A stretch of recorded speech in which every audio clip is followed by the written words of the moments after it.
what's up? This is the Insta360 One RS. S for second, successor, subsequent, still here, still making them. So when Insta360 launched the One R, the whole idea was it was modular. So if you needed to replace a lens or a battery, or you wanted to upgrade in the future, you could just buy one single component instead of having to buy an entirely new action camera. This actually happened to me. You could see right here, that totally busted. Actually, it busted while I was making the review. So right on the first day. And I also have a 360 lens that did get scratched. So instead of having to buy a new entire camera, lens, and battery included, I was able to buy just the 360. And that saved me a lot of money. So just the fact that Insta360 made the One RS and it's here and we can all do exactly what they said we could do,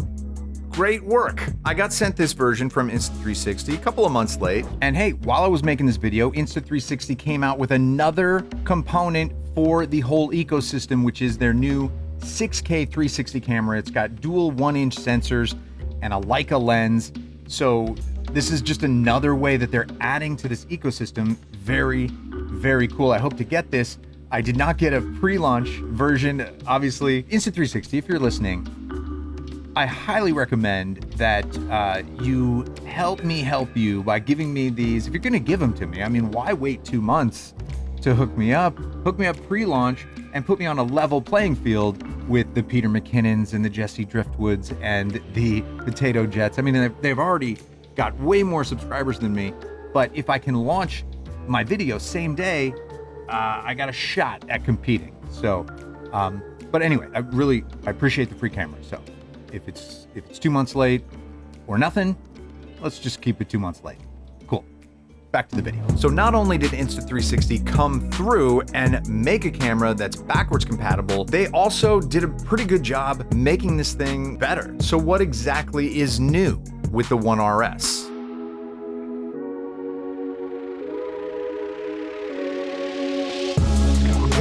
Are we going? Let's go.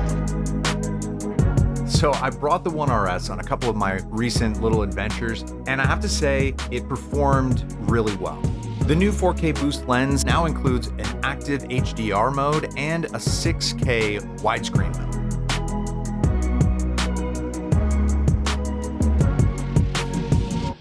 Oh, buddy, what happened? Oh, dude, you got wet. They updated the brain, the core of this thing, and now it's capable of doing their flow state stabilization in camera. This is gonna save you time. Instead of going through the app, it's already got it. So you can just put it straight into Premiere and start editing.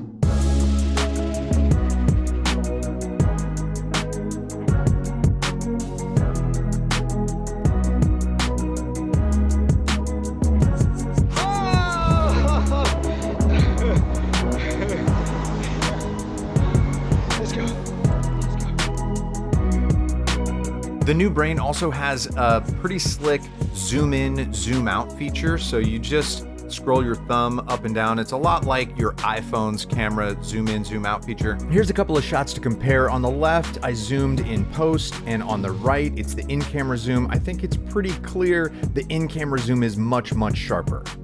It's also got a 20% larger battery. It's a little bit thicker. This thing lasted a really long time, but the fact that it's an ecosystem means that the other batteries that I had already purchased with the first camera were charged up and in my bag and ready to go, and I was able to swap it out, and so I had battery for all day long. Got it, nailed it. We're about to jump off a perfectly good bridge.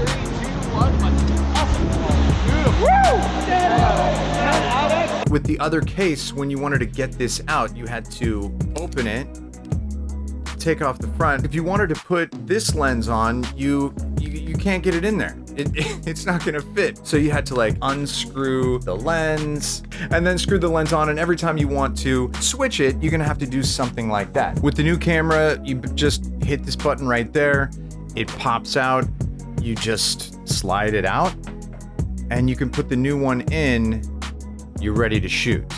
That's super handy. The new camera has an extra microphone, so hopefully sound is better. Rule number 1 is dive at your Target. So that means you must look at your Target. Exactly. Okay. If you dive over there, that green sign, I promise you'll hit the arch over here and you'll need a helicopter to do a trauma center. Okay. This is an activity. It's not a ride. You have to follow instructions. Where's your target? Way out there. Out there. Okay. Dive at your target, hands out, go big. Right? Hands toward target. Yeah. Okay. Yep. Don't beat yourself with the camera. Yeah, I'll try not to. Christ. So look to your right. Look at the camera over there. Big smiles, right? Thumbs up. All right. Looking at your target. Way out there. Toes on the air. Bouncing up and down. 5, And 4. wait, do I sort of roll at all? Not one bit. Not at all. Not at all. You're going ass over tea kettle. You're doing a front three-quarter flip, whether you like it or not. Okay. Look at the target. 5, 4, 3, 2, 1, bucket!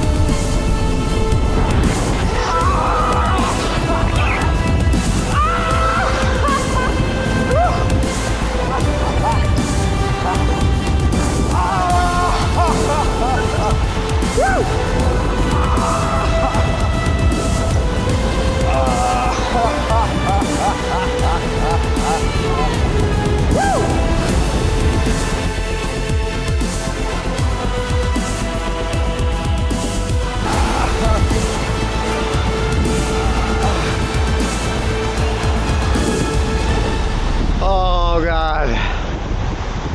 Well, I didn't die, so it worked out.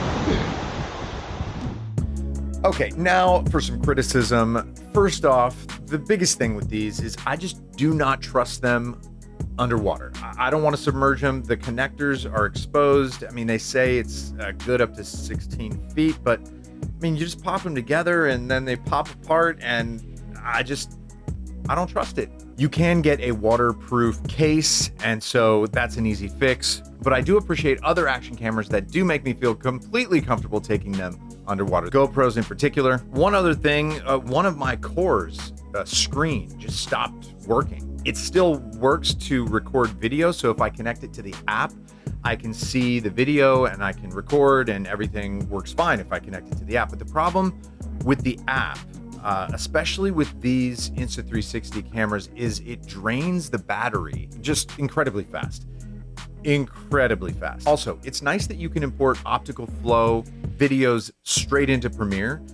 You can also import 360 videos straight into Premiere and use the GoPro plugin to reframe and do everything that you'd want to do with a 360 video. However, I've noticed that the image quality of the 360 videos that are imported straight into Premiere is considerably worse than if you put it through the Insta360 app first and do all your reframing there and export and then import it into Premiere. So that's what I've done. I'm sure they'll get there eventually, but it does kind of suck to have that one extra step that you have to do. Anyway, it's not a huge deal, but it's something I would look for them to fix in the future. All in all, as far as action cameras go, I've used Insta360 and GoPro, and the image quality really, to me, doesn't seem to be, there's no big difference. The thing that's so nice about the Insta360 ecosystem is that it's an ecosystem, and that you could save money by just replacing a part here and there instead of buying a whole camera.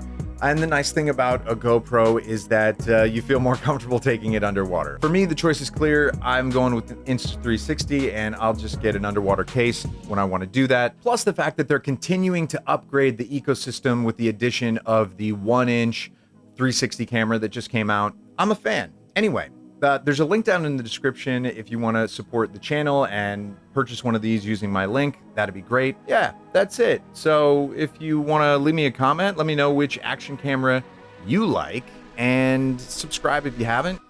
Otherwise, I'll see you in the next one. Later.